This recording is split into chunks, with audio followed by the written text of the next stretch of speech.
Assalamualaikum warahmatullahi wabarakatuh. Innal hamdalillah nahmaduhu wa nasta'inuhu wa nastaghfiruh wa na'udzu billahi min shururi anfusina wa min sayyiati a'malina. Man yahdihillahu fala mudilla lahu wa man yudlil fala hadiya lahu. واشهد ان لا اله الا الله وحده لا شريك له واشهد ان محمدا عبده ورسوله. اللهم انفعنا بما علمتنا وعلمنا ما ينفعنا وزدنا علما واصلح لنا شأننا كله ولا تكلنا الى انفسنا طرفة عين. Amma ba'd, kaum muslimin wal muslimat, para jamaah yang semoga senantiasa dirahmati Allah. Alhamdulillah, kita bersyukur kepada Allah Azza wa Jalla pada kesempatan yang berbahagia ini. Allah kembali mempertemukan kita dalam majlis yang mulia ini, melanjutkan kembali kajian kita dari kaidah-kaidah pokok dakwah salafiyah yang ditulis oleh Fadilatul Syekh Abdullah ibn Saleh Al-Ubailan rahimahullahu ta'ala. Sekarang kita masuk ke kaidah yang ke-28. Betul ya? Kaidah yang ke-28. Kata penulis, semoga Allah Ta'ala merahmati beliau, Al-Qaidatu Tsaminatu wal Ishruna, kaidah yang ke-28. Penulis memberikan judul Annahum la yuwaluna wa yu'aduna fi ghairi mardatillah. Berloyalitas dan berlepas diri atas dasar ridho Allah. Itu terjemahan bebasnya. Tapi kalau diterjemahkan di sini, annahum, bahwasanya mereka, la, tidak, yuwaluna, berloyalitas, wa yu'aduna, bermusuh-musuhan, fi, pada, ghairi, selain, mardo, keridhaan Allah. Itu cara terjemahan amatirnya. Tapi kalau menerjemahkan secara bebas, berloyalitas dan berlepas diri atas dasar ridho Allah. Paham? Paham jemaah? Jadi kita akan berbicara tentang salah satu kaidah yang sangat penting dalam agama, yaitu loyalitas dan berlepas diri. Al-wala wal bara. Taib. Dalil yang dibawakan di sini, yang pertama, firman Allah dalam surat Al-Anfal. Dalam surat Al-Anfal. Surat Al-Anfal, surat yang ke-8. Ayat yang ke-73. Allah berfirman, walladzina kafaru ba'duhum awliya'u ba'd illa taf'alu takun fitnatun fil ardi wa fasadun kabir. Adapun orang-orang kafir, sebagian mereka menjadi pelindung bagi sebagian yang lainnya. Jika kamu para kaum muslimin tidak melaksanakan apa yang Allah perintahkan, niscaya akan terjadi kekacauan di muka bumi dan kerusakan yang besar. Apa maksudnya di situ? Kalau kalian kaum muslimin tidak melakukan apa yang Allah perintahkan, yaitu berloyalitas dan berlepas diri. Kepada orang kafir itu harus menerapkan yang namanya loyalitas dan berlepas diri. Jangan dibalik. Pada orang Islam pun sama. Kapan kita berlepas diri, kapan kita berloyalitas, kapan kita cinta, kapan kita benci. Itu perlu dipahami masalah ini. Kita membenci saudara kita karena Allah, kita mencintai karena Allah. Jangan Anda mencintai dan membenci saudara Anda hanya karena satu mangkok Indomie mungkin, atau karena sebatas satu mangkok rawon. Bukan, itu dunia, dan itu tidak masuk dalam kategori perkara yang disyariatkan menjadi kecintaan kita kepada mereka. Nah, orang kafir itu mereka punya satu tujuan yang sama, sama-sama memusuhi Islam. Makanya mereka itu melindungi satu dengan yang lainnya. Tujuan mereka adalah memusuhi agama Islam. Meskipun pada hakikatnya mereka itu sendiri bermusuh-musuhan, tapi mereka memiliki tujuan yang satu: bagaimana menghancurkan agama Islam. Makanya sekarang coba lihat tren terbaru. Mereka merusak kaum muslimin, terutama para pemuda yang mau menikah dan rumah tangga mereka yang baru-baru. Ada istilah muslimah standar TikTok. Hati-hati ya. Saya lihat beberapa video, tapi saya tidak punya TikTok. Antum mau cari bolak-balik TikTok tuh saya tidak punya. Namanya Ustadz tuh dikasih lihat. Saya tidak punya TikTok, tapi saya pernah makan taktik ya. Saya pernah dikasih lihat, dan ini satu hal yang sangat miris ya. Ketika seorang muslimah, seorang istri diperintahkan oleh suaminya untuk membuatkan minuman, dianggap dirinya sebagai pembantu. Ya akhi, ya ukhti, tidak ada ceritanya dijadikan itu pembantu. Anak kasih tahu, justru itu merupakan pekerjaan yang mulia bagi seorang wanita. Itu bukan pembantu. Bandingkan dengan di zaman dulu. Aisyah radhiyallahu taala anha, berarti Fatimah, berarti ketika menikah dengan Ali, Fatimah itu pembantu dong. Fatimah itu giling gandum sendiri. Seharusnya tangannya Fatimah itu lembut, halus. Seharusnya Fatimah itu skincarean gitu. Ya. Mani pedi itu? Pedicure gitu kan ya. Bahasa-bahasanya orang-orang salon itu. Kalau laki-laki mani pedi itu, aduh repot antum, laki-laki kok mani pedi. Lucu antum itu kalau mani pedi. Tangan laki lembut itu gimana? Saya risih tangan laki-laki lembut itu. Gak menunjukkan dia seorang lelaki gitu loh. Laki itu tangannya kasar, kulitnya hitam. Ada laki-laki dikit-dikit pakai sunblock. Ya Allah jamaah, top antum ini. Laki-laki kok pakai sunblock gitu kan?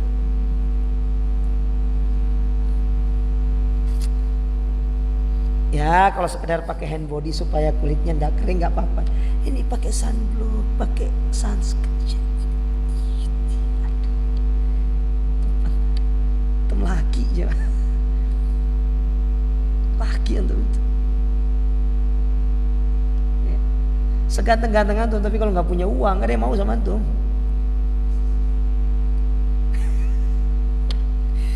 Betul nggak? Nah ini kan cuma sebagian. Jangan berkecil hati gitu. Perhatikan ya. Kalau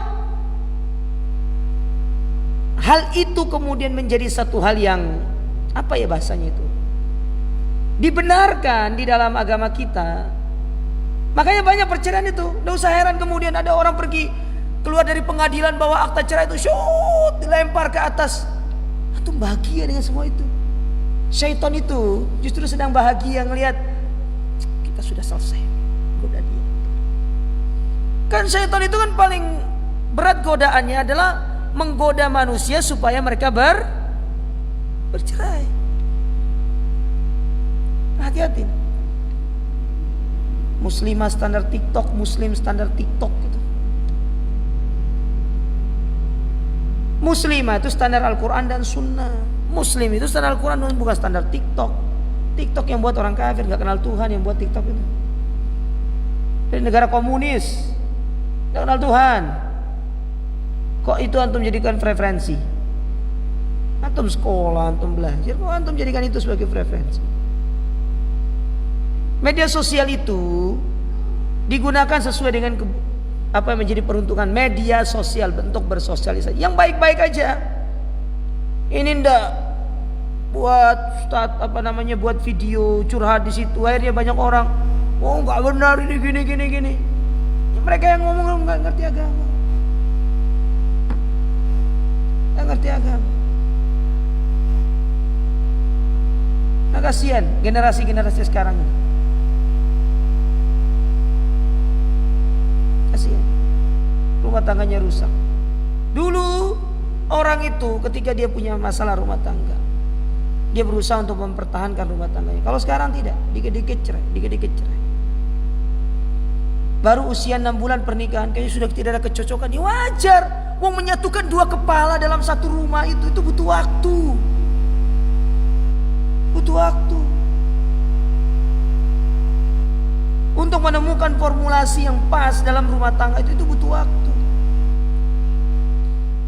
Antum kira ketika antum menikah kemudian bahagia terus itu rumah tangga? Tuh banyak yang sudah tua-tua. Antum tanya coba dari ujung ke ujung, coba tanya yang sudah tua. Tuh Pak Iksan, sudah berapa tahun Pak Iksan berumah tangga? Berapa tahun antum berumah tangga? Lupa itu. Tapi nggak lupa sama istrinya kan? Oke. Repot nih lupa istri. Kalau ada rumah tangga yang tidak pernah diterpa dengan permasalahan, harusnya rumah tangga para nabi yang tidak pernah diterpa oleh permasalahan. Betul atau tidak? Coba sebutkan para nabi yang tidak diterpa permasalahan rumah tangganya. Nah kasih hadiah tuh. Sebut. Mana rumah tangga nabi yang tidak pernah diterpa permasalahan? Ibrahim, parah. Istri pertama pengen bunuh istri kedua kok. Awas aku ketemu sama Hajar itu, aku akan mutilasi dia. Loh, ngomong yang gitu ya. Nah, istri antum kemudian pengen mutilasi wajar. Wong Sarah aja seperti itu. Nabi kita parah juga rumah tangga beliau. Masalahnya, bayangkan istri beliau dituduh Nabi bisa ngapa-ngapain. Nabi diam 1000 bahasa, nunggu wahyu. Kalau ada rumah tangga yang tidak pernah diterpa permasalahan, ya para nabi dulu. Lah antum bukan nabi. Ya wajar rumah tangga antum diterpa permasalahan, ya wajar. Tinggal bagaimana kedewasaan kita, kematangan ilmu itulah yang bisa membawa kita melewati masalah itu. Itu dia poinnya tuh di situ. Anda laki-laki, Anda gunakan satu privilege yang Allah berikan kepada Anda. Apa itu? Kematangan Anda berpikir. Laki-laki itu mengedepankan kematangan berpikir, bukan perasaan. Nek antum mengedepankan perasaan, antum wedok berarti jemaah. Duduk rejal kok cengeng.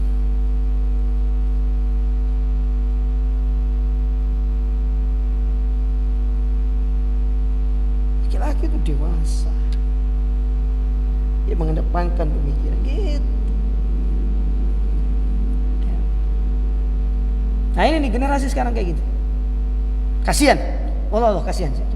Saya kasihan melihatnya. Padahal dulu jarak yang jauh dia tempuh untuk melamar si wanita. Tapi ada masalah dikit. Kayaknya kita sudah tidak cocok, tidak ada kecocokan di antara kita. Kamu suka rawon, aku suka soto.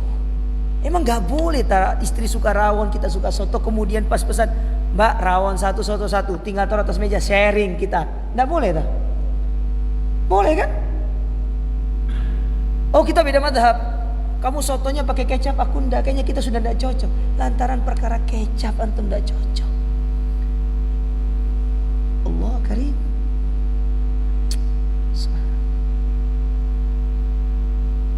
Nanti itu bahas itu.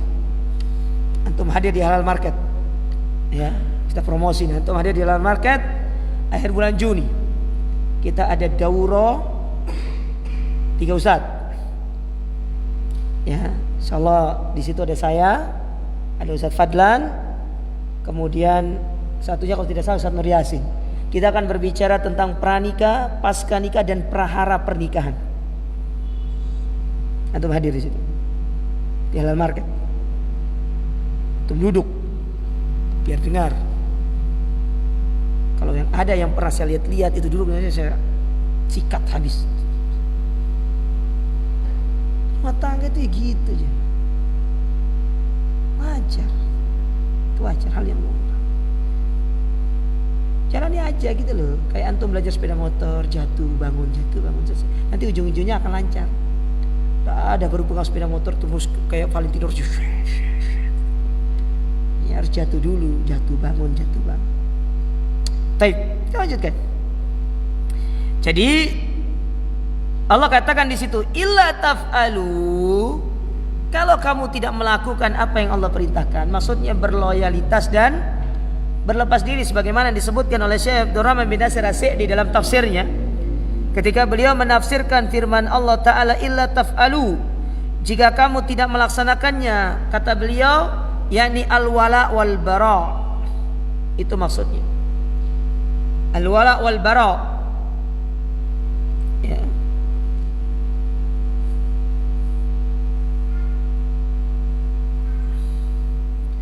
Maka di kemudian Allah mengatakan di situ, takun fitnatun fil ar, akan terjadi fitnah. Apa yang dimaksud dengan fitnah di situ?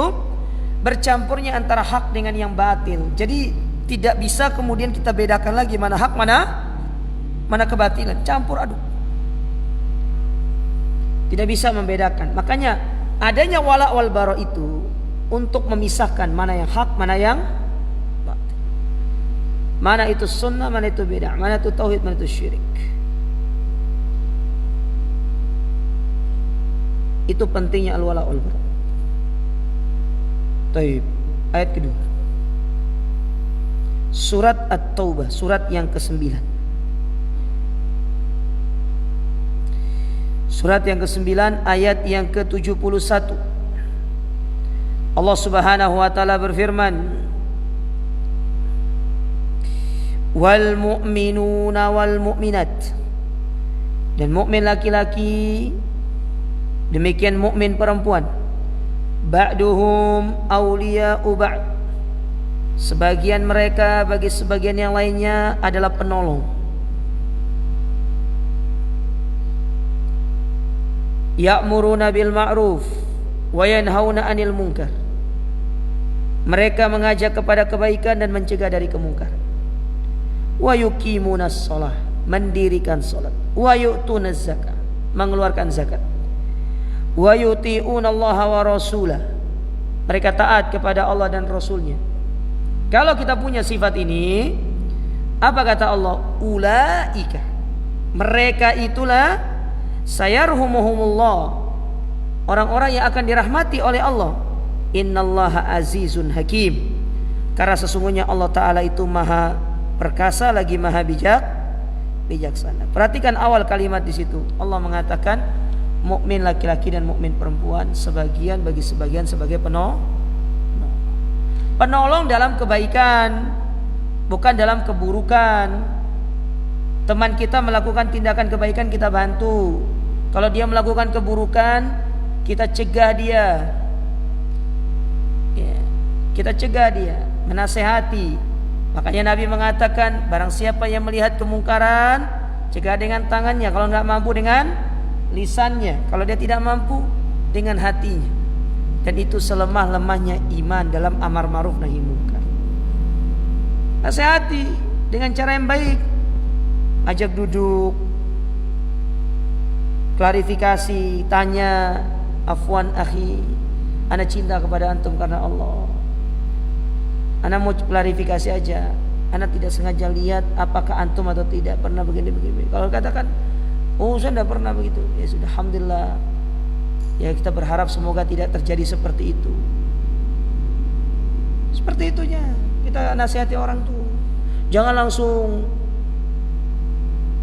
tembak, tag nama, katanya sudah ngaji sekian tahun tapi masih begitu. Ya, antum tidak boleh seperti itu. Itu menurunkan marwah dan muruah seseorang. Apalagi antum lakukan itu di hadapan umum, itu aib antum buka. Harusnya antum simpan. Itu yang benar.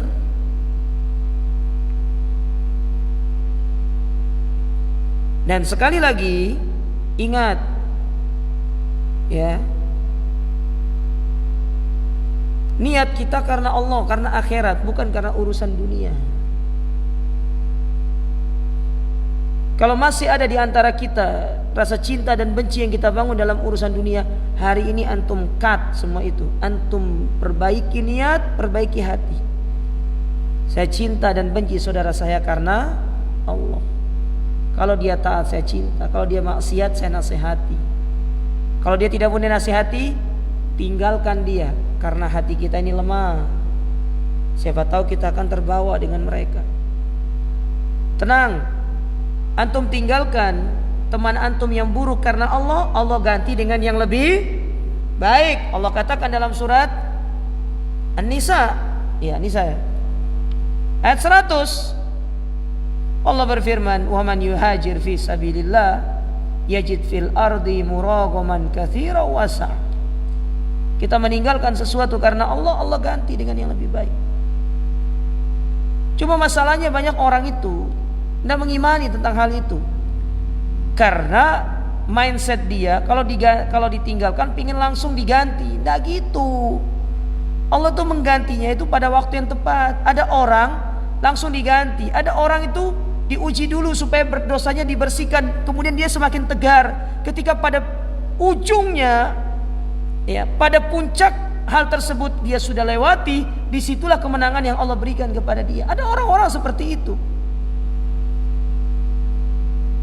Dan beda-beda cara Allah Ta'ala itu menguji manusia itu dan memberikan kemenangan. Cuma kadang-kadang kesabaran itu terkalahkan dengan ketergesa-gesaan kita. Akhirnya yang diharapkan tidak datang, yang ada sabar pun tidak ada. Jadilah hancur kita.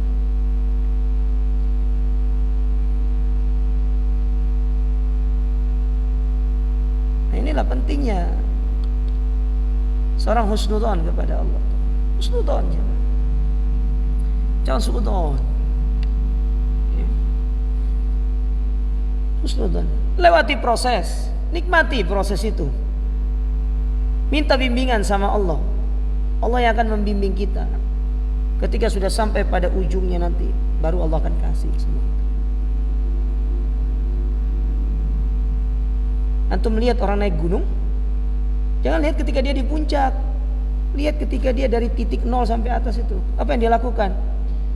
Apa namanya? Kadang-kadang orang kesakitan di gunung itu apa namanya? Penyakit apa sih? Apa? Hipo apa? Ya itulah pokoknya. Kadang-kadang dia merasakan seperti itu untuk bertahan. Tapi ketika sampai puncak, hari ini gitu.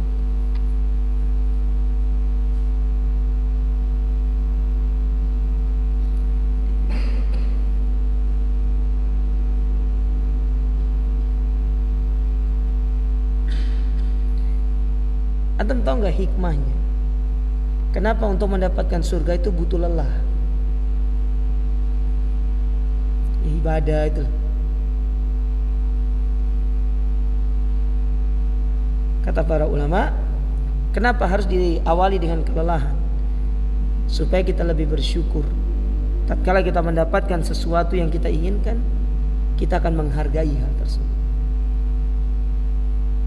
Coba bayangkan kalau antum dapatkannya tanpa effort gitu loh. Sudah biasa aja gitu loh. Tapi coba kalau antum dapatkan, misalnya anak kuliah nih, nabung ingin beli HP, nabung uangnya disisip-sisip. Ketika pas beli, disayang-sayang, setiap hari dilap-lap. Coba kalau HP itu hanya langsung diberikan sama orang tuanya, biasanya dibuang-buang. Tapi karena ini baru dibeli pakai uang tabungan yang disisipi itu, dilap-lap sampai tisu.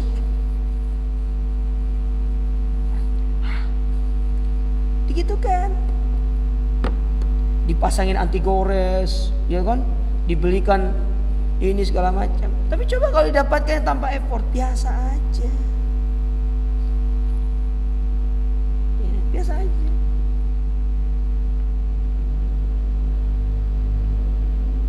Mana yang lebih enak? Antum berjuang mendapatkan bakso setelah antrian 20 atau pas langsung datang antum langsung makan? Antrian dulu, sudah lapar, pasti enak jemaah. Langsung spesial. Iya sudah lapar masalahnya. Antrinya suwe. Nah, kan begitu. Baik. Jadi kembali ke ayat ini, sebagian penolong bagi sebagian yang lainnya. Makanya kepada kaum muslimin itu kita harus berlemah lembut dan berkasih sayang. Ojo main sikat aja. Sikat. Sama orang kafir toleransi Ustaz. Sama-sama mukmin, langsung neraka, jahanam. Tidak mencerminkan bagaimana para salaf terdahulu. Nah, itu ayat dari Al-Quran. Sedangkan dari hadis Nabi SAW, beliau membawakan ada 2 dalil di sini. Dalil yang pertama yaitu firman Allah, sabda Nabi SAW, hadis riwayat Bukhari Muslim, dari Anas bin Malik radhiyallahu taala anhu, Nabi bersabda, "Salasun man kunna fihi wajada halawatal iman." Dalam beberapa riwayat disebutkan wajada bihinna halawatal iman. Ada 3 perkara yang apabila ketiga perkara ini ada pada diri seseorang, dia akan merasakan manisnya iman. Dia akan merasakan yang namanya manisnya iman.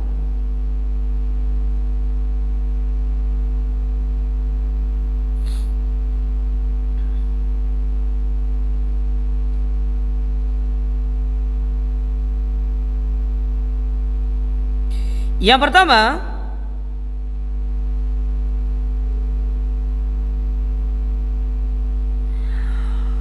man kana Allah wa rasuluhu ahabba ilaihi mimma siwahuma, yaitu menjadikan Allah dan Rasulnya yang paling kita cintai. Jadi puncak kecintaan manusia itu jemaah, yaitu kecintaan seseorang kepada Allah dan Rasulnya. Ini paling tinggi, tidak boleh yang ada yang melebihinya. Makanya poin pertama ini, pernah satu ketika Umar datang kepada Nabi SAW. Umar mengatakan, "Ya Rasulullah, wallahi la anta ahabbu ilayya min kulli syai' illa min nafsi." Engkau adalah orang yang paling aku cintai dari segala sesuatu di muka bumi ini, kecuali dari diriku. Berarti Umar lebih cinta dirinya daripada siapa? Maka apa kata Nabi SAW? La ya Umar, hatta akuna ahabba ilaika min kulli syai' wa min nafsi.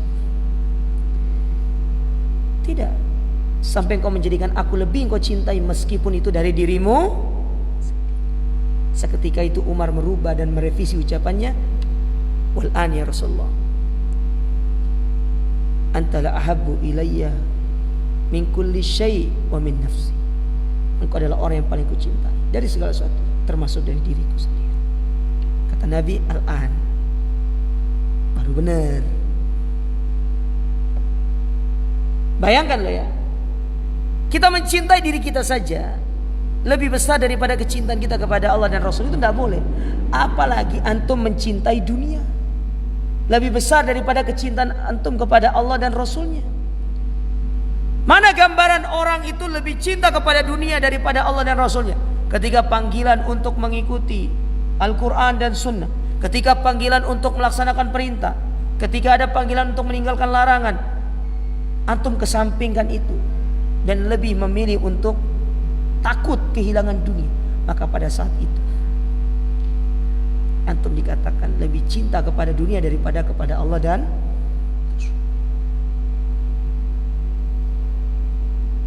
itu tidak boleh. Lihat para sahabat, panggilan hijrah, tinggalkan semua. Sesampai di tempat hijrah, Allah ganti pelan-pelan kepada mereka. Kan begitu.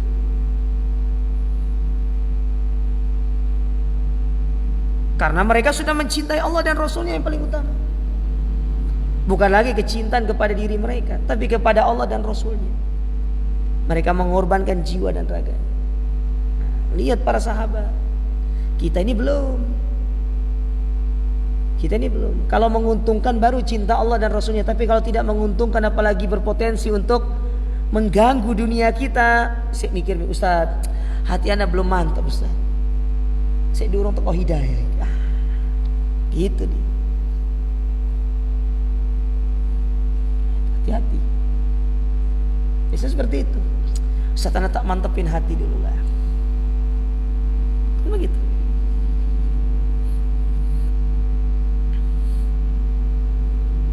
Ini yang pertama. Perkara yang kedua, kata Nabi SAW, "Wa man ahabba 'abdan la yuhibbuhu illa lillah." Dan tidaklah dia mencintai seorang hamba kecuali karena Allah. Antum cinta saudara antum karena Allah. Antum benci karena Allah. Cinta karena Allah itu karena dia taat. Antum benci karena Allah karena dia maksiat. Itu maksudnya cinta dan benci karena Allah Ta'ala itu. Itu maksudnya. Cinta dan benci karena Allah Ta'ala itu, kalau antum melihat teman antum melakukan kebaikan, antum cinta dia. Kalau antum melihat dia melakukan perbuatan yang melanggar syariat, antum membenci perbuatan dan antum nasihati.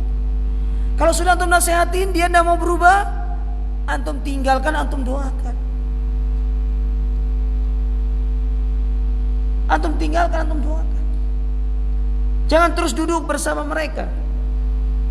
Karena para ulama memperingatkan kita dalam hal ini. Di antaranya Syekh Abdul Salam Barjas Al-Abdul Karim dalam buku beliau yang berjudul Al-Mu'taqadus Sahih Fima Yajibul Muslim I'tiqad. Di bab yang terakhir beliau datangkan satu bab yang berjudul At-Tahdhir min Mujalasati Ahlil Ahwa. Peringatan untuk tidak duduk bersama orang-orang yang sedang melakukan kemaksiatan atau sedang mengikuti hawa nafsu. Kenapa demikian? Bisa katut. Sudah katut, tidak bisa antum menasehati. Kalau sudah tidak bisa menasehati, padahal antum tahu itu keburukan, antum sakit hati. Makanya kata Abdullah bin Mas'ud, la tujalis ahlal ahwa. Jangan duduk kepada orang-orang yang sedang melakukan maksiat, sedang melakukan perbuatan bid'ah, pengikut hawa nafsu. Fa inna mujalasatahum mubarridatun lil qulub. Karena duduk bersama mereka buat sakit hati. Kita tahu itu mungkar, gak bisa kita ingkari. Sakit hati gak? Sakit ya, Bang. Sakit. Gak bisa untuk ingkar. Sakit hati. Tapi kalau sebatas saya itu hello muamalah, boleh-boleh. Jual beli boleh. Tapi untuk duduk, mendengarkan cerita, mendengarkan perbincangan,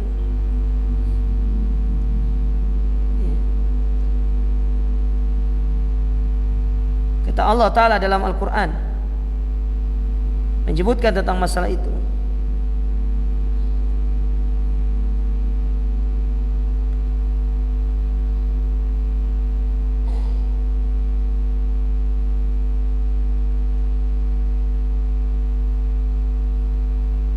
Dalam surat Al-An'am, surat yang ke-6, pada ayat yang ke-68, Allah berfirman, wa idza ra'aital ladzina yakhuduna fi ayatina, apabila engkau mendapati ada orang-orang yang sedang membicarakan ayat-ayat kami dalam rangka untuk memperolok-olok, engkau dapati mereka seperti itu. Fa'arid anhum, berpaling dari mereka. Hatta yahudu fi haditsin ghairi, sampai mereka berbicara pembicaraan yang mubah. Boleh duduk, enggak apa-apa. Pembicaraan yang mubah. Tapi kalau ada di situ pembicaraan yang haram, menyimpang dari syariat, fa'arid anhum, berpaling dari mereka. Wa imma yunsiyannaka syaitan. Karena kalau kamu duduk di situ, syaitan akan menjadikan kamu lupa kalau itu suatu perbuatan maksiat. Itu perbuatan maksiat. Tapi karena duduk di situ kita lupa, jadi itu maksiat. Kita nikmati. Dan jiwa kita klop dengan semua itu.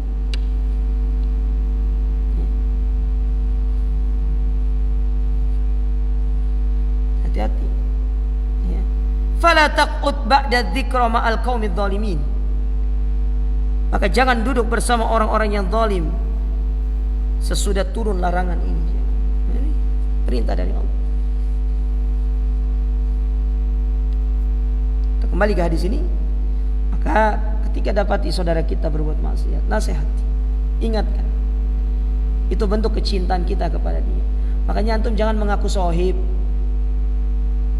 kalau antum tidak bisa memperbaiki saudara antum. Kata para ulama, ada pepatah orang Arab mengatakan begini. Siapakah yang dikatakan sodik? Sodik. Apa sodik artinya? Teman. Siapakah yang dikatakan sodik dalam hidup ini? Mereka mengatakan as-sodiku man sodakoka, la man sodakoka. Teman itu yang selalu mengingatkan kamu kepada kebenaran, bukan yang selalu membenarkan setiap apa yang menjadi perbuatan. Mau dia tuh maksiat, mau taat, dibenarkan semua gitu loh. Tapi kalau teman yang benar, man sodakoka, la man sodakoka, yang selalu mengingatkan kepada engkau akan kebenaran. Kalau kamu salah diingatkan, itu teman. Itu teman. Itu namanya cinta karena Allah. Kalau antum tidak mampu menasihati secara lisan, cari video sebagai wakil antum. Tapi jangan niatnya nyerang jangan ya. Niatnya nyerang gitu kan ya. Makanya video itu tergantung niat antum. Antum share itu niatnya untuk nasihat, nanti dia akan menanggapnya sebagai nasihat. Tapi kalau antum niatnya untuk nyerang, ya udah ya dia nyerang nanti niatnya itu. Oh ya nyerang saya ini. Oh tak serang balik, tak counter attack gitu kan. Akhirnya counter attack terus ya mah. Lama-lama counter strike nanti. Repot lagi. Hati-hati lah. Yang ketiga, kata Nabi SAW, wa man yakrahu an ya'uda fil kubr ba'da id anqadahu Allahu kama yakrahu an yulqa finnar. Dia benci kembali kepada kekufuran dan kemaksiatan setelah Allah menyelamatkan dia dari semua itu. Dia benci. Dia dapat hidayah, senang.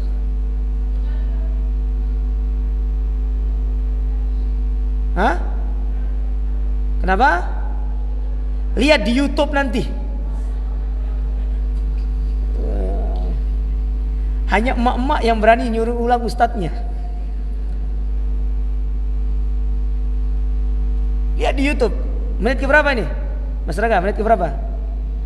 Hah? 38 tuh, menit 38. Biar ada alasan mengunjungi YouTube saya.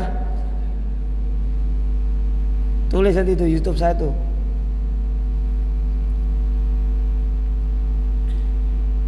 Kita benci kembali kepada kekufuran, kembali kepada maksiat setelah Allah selamatkan, kasih hidayah kepada kita.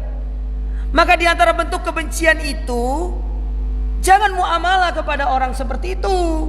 Hadiri majelis ilmu, duduk bersama mereka. Cuma kadang-kadang ya, ini penyakit nih. Sering saya ingatkan. Kadang-kadang kita itu ya, kalau dapat orang baru itu ya, pertama kali itu suuzon. Nganyar iki. Jangan-jangan curi kotak masjid. Antum datang rangkul ukhti, atau kalau ukhti mungkin masih asing bagi orang awam itu, antum bilang, Mbak baru kelihatan di sini, misalkan datang Ahmad Yani. Oh ya, kenalkan saya Fulana. Ya, saya kayaknya baru lihat ya. Di sini ada kajiannya hari ini. Boleh minta nomornya Mbak, tak masukin ke grup siapa tahu berkenan tuh. Gitu, hospitality. Memang masa hotel tok sing perhatiin hospitality. Dakwah itu harus memperhatikan yang namanya hospitality. Apa hospitality juga? Pelayanan antum gitu loh. Antum ini seorang pelayan Allah, mengajak manusia kembali kepada Allah. Lalu, Mbak baru kelihatan ya? Kabur orang siapa? Akhirnya makanya banyak orang tuh bilang cadaran tapi ketus katanya. Tampilkan image yang baik gitu loh. Jadikan orang itu dia falling in love. Ya, in the first apa istilahnya? In the first sight gitu kan. Pada pandangan pertama nih gitu. Ush. Saya senang ngaji di Ahmad ini. Kenapa? Ibu-ibunya baik-baik. Saya dikasih pohon pas pulang. Nah, lumayan. Itu image yang bagus yang terbentuk dalam mindset orang. Sehingga dia datang. Sehingga dia menjadi apa? Sales bagi dakwah ini. Kita ngaji ke Ahmad Yani yuk. Kenapa? Orangnya baik-baik sana. Antum gak perlu capek-capek. Satu orang dia bawa banyak orang. Karena apa? Cara antum gitu loh. Cara antum. Itu marketing dakwah namanya. Mosok marketing produk tok saya untuk pelajari. Dakwah pun perlu. Adzan dulu daripada saya emosi nanti. Nanti aja.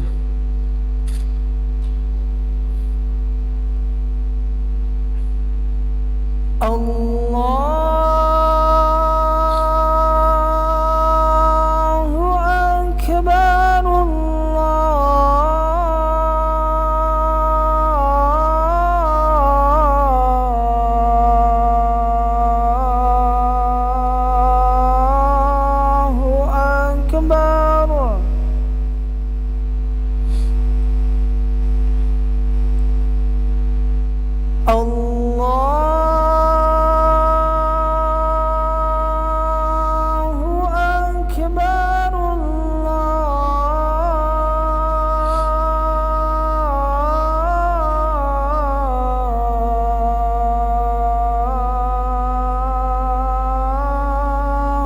Akbar.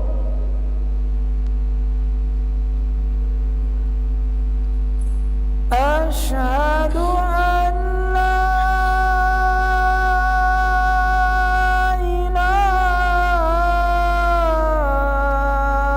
illallah.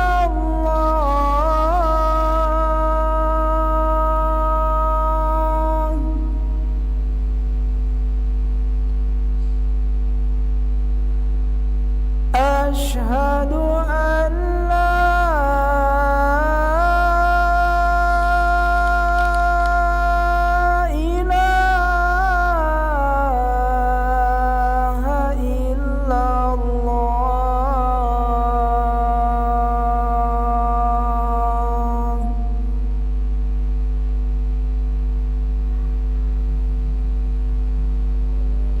Asyhadu anna Muhammadar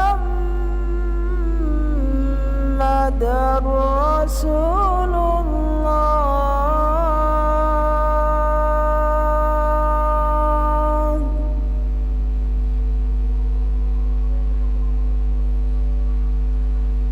Asyhadu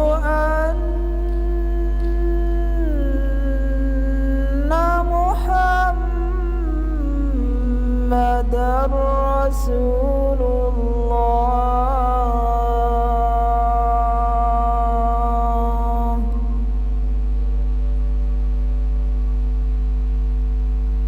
Hayya 'alas salah.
حي على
Baik, kita lanjutkan sedikit. Kemudian dalil berikutnya, hadis yang kedua, kita berhenti di hadis yang kedua ini, yaitu hadis yang diriwayatkan oleh Imam Ahmad. Yang mana hadis ini hadis yang hasan.